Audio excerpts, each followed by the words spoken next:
America didn't lose manufacturing. That's the lie everyone tells at the dinner table, and it's wrong. What actually happened is stranger and honestly more terrifying if you run a factory, invest in a 401k, or just like driving a car that didn't get built in a country you can't pronounce correctly. The world changed the rules of an entire game while America was still playing the old one, and by the time anyone noticed, the scoreboard looked completely different. Here's the thing nobody wants to say out loud. For most of the 20th century, being the biggest industrial power on Earth meant one thing and one thing only. You had the most factories, the most workers, and the most steel coming off the line. America won that game so completely for so long that winning it felt like a law of physics rather than a historical accident. At its peak, back in 1979, American factories employed roughly 19.6 million people. Think about that number for a second. That's more people than the entire population of some countries, all showing up to punch a clock and build something physical with their hands. But somewhere between the collapse of the Berlin Wall and the rise of the smartphone, the definition of industrial power quietly changed underneath everyone's feet, and almost nobody in charge realized it was happening until it was already over. So let's set the board properly, because this isn't a story about America getting lazy or getting outworked. This is a story about two completely different games being played on the same field, where one country kept swinging at the old ball while 3 or 4 other nations were already playing a sport nobody had named yet. The old industrial model was beautifully simple. Cheap labor, mass production, giant factories the size of small cities, assembly lines moving at a pace that turned raw steel into finished cars in a matter of hours. Mechanical engineering was king, and the country that could export the most volume at the lowest cost with the most workers on the payroll was the country that ruled the world. That was America's game, and for decades nobody could touch it. Then the rules got rewritten. The new industrial model isn't about how many hands you have on a line, it's about artificial intelligence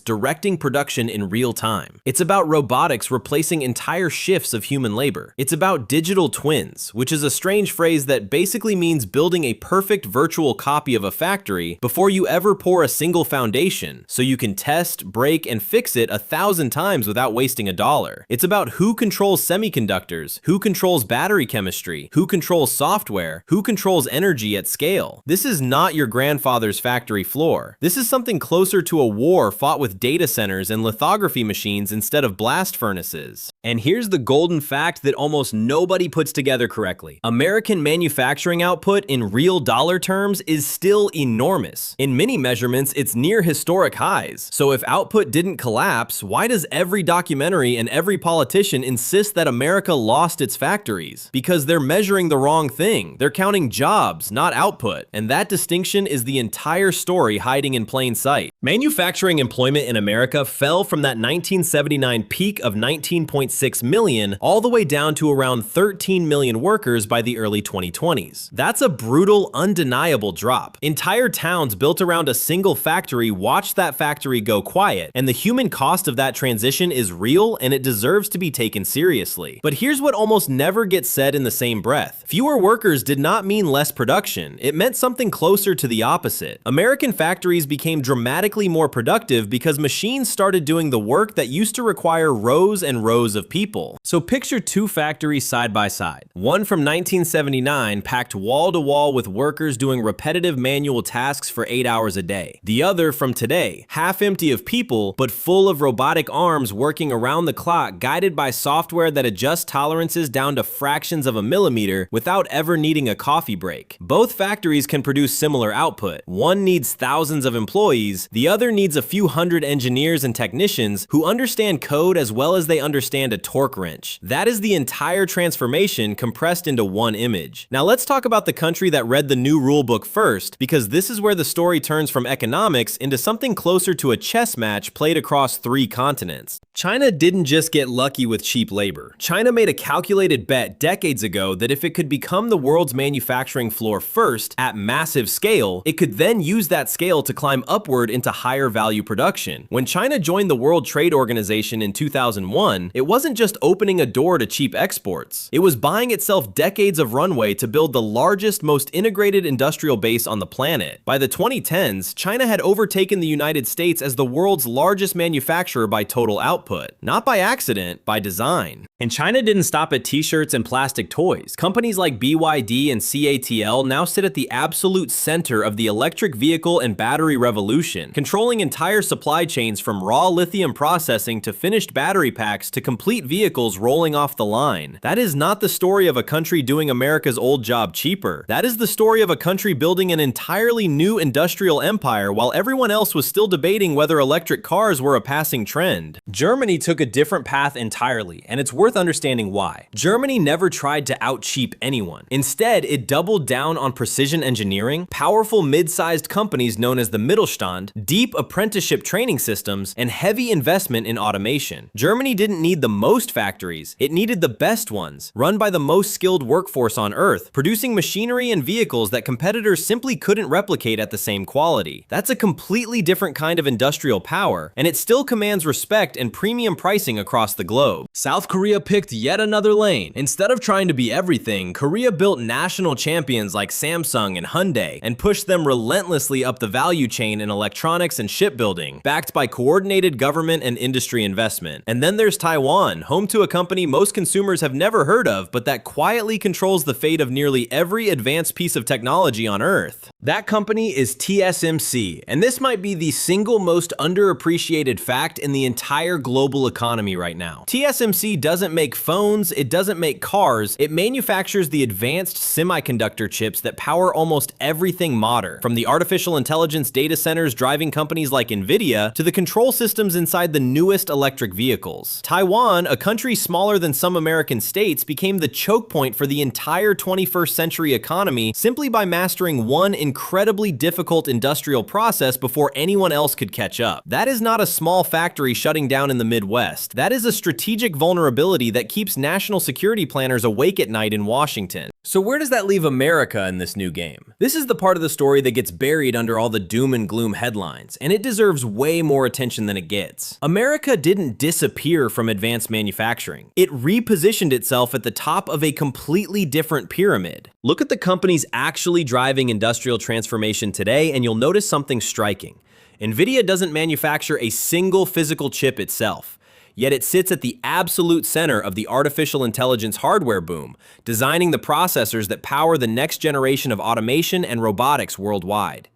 Tesla didn't just build cars, it built vertically integrated gigafactories that combine vehicle assembly, battery production, and software development under one roof, essentially reinventing what a modern automotive factory even looks like. Intel and other American chip designers remain central players in a global semiconductor race that increasingly determines which nations hold real industrial power. This is the uncomfortable truth wrapped inside a hopeful one. America stopped competing for the crown of who has the most factory workers because that crown quietly became less valuable than everyone assumed it would always be. Instead, American companies moved toward controlling the design, the software, the artificial intelligence, and the high-value engineering that sits above the physical assembly line. You don't need to own the factory floor if you own the blueprint that every factory on Earth depends on. But let's not pretend this transition happened smoothly, or that it was some brilliant master plan executed flawlessly from Washington.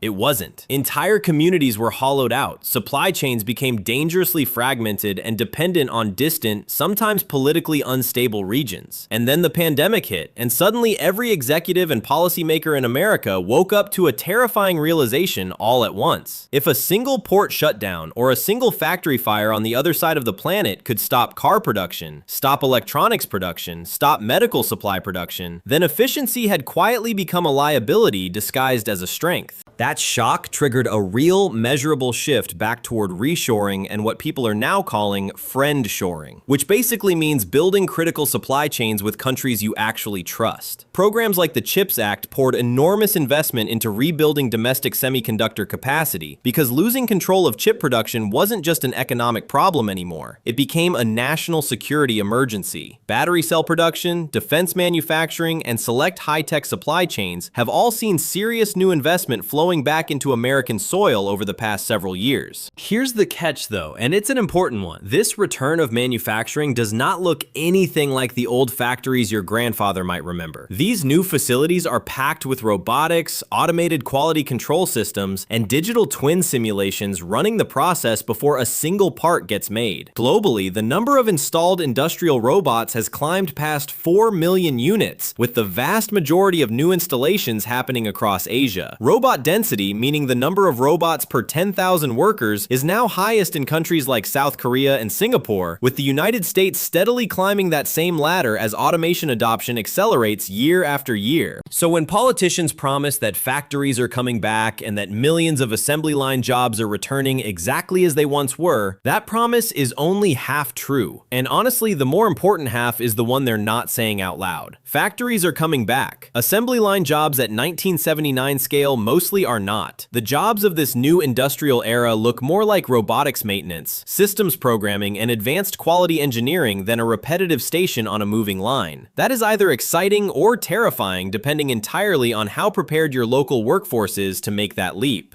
Now here's a question worth sitting with for a moment, because it doesn't have a clean answer. If manufacturing leadership no longer means having the most workers or the most factories, but instead means controlling artificial intelligence, advanced robotics, semiconductor design, and energy infrastructure, then has America actually been quietly winning this new industrial race the entire time, even while every headline insisted it was losing? Or is this simply a temporary lead built on top of a supply chain that still depends heavily on chips from Taiwan, batteries from China, and rare materials from countries America barely has leverage over? That tension right there might be the single most important industrial question of the next decade. And honestly, reasonable people looking at the same data land in very different places on the answer. What's absolutely certain is that the companies shaping this next era aren't isolated success stories. They're proof that the entire definition of industrial power has shifted underneath our feet. Siemens, ABB, and Rockwell are quietly powering the automation systems inside factories most consumers will never think about. ASML builds the almost impossibly precise lithography machines without which no advanced chip on Earth could exist, giving one relatively small Dutch company enormous leverage over the entire global technology supply chain. Foxconn, long known simply as the company that assembles consumer electronics at massive scale, is now pushing into higher value manufacturing and automation itself, refusing to stay locked into the low margin assembly role it built its empire on. Even Amazon, through its warehouse robotics division, is demonstrating how automation and logistics are becoming just as critical to modern manufacturing as the factory floor itself. Put all of that together, and a much bigger picture starts to come into focus. This was never simply a story about America losing something valuable to competitors who worked harder or cheaper. This is the story of an entire industrial era ending and a completely new one beginning, built around artificial intelligence, robotics, semiconductors, batteries, and energy, instead of cheap labor and sheer manufacturing volume. The countries and companies that recognized this shift early and committed real capital and real strategy to the new rules are the ones holding meaningful power right now. The ones still measuring success using 1979 metrics are the ones getting left behind, regardless of which flag they fly. America did not stop being an industrial power.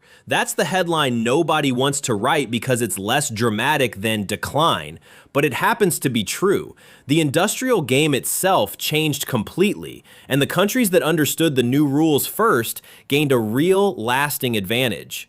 Whether America holds on to its position at the top of this new pyramid depends entirely on decisions being made right now in fabrication labs, robotics startups, and energy infrastructure projects across the country, far away from the old assembly lines that used to define what American manufacturing even meant. So the next time someone tells you America simply lost its manufacturing base, you'll know the real answer is far more interesting than that. It didn't lose the game, the rules of the game changed. And most people are still watching the scoreboard from a match that ended years ago. If you want to actually understand what's coming next for your garage, your job, and the car you'll be driving in 10 years, that's exactly the kind of shift worth paying attention to before it catches you completely off guard. To not get caught by surprise by what's coming next in this industry, join us right here.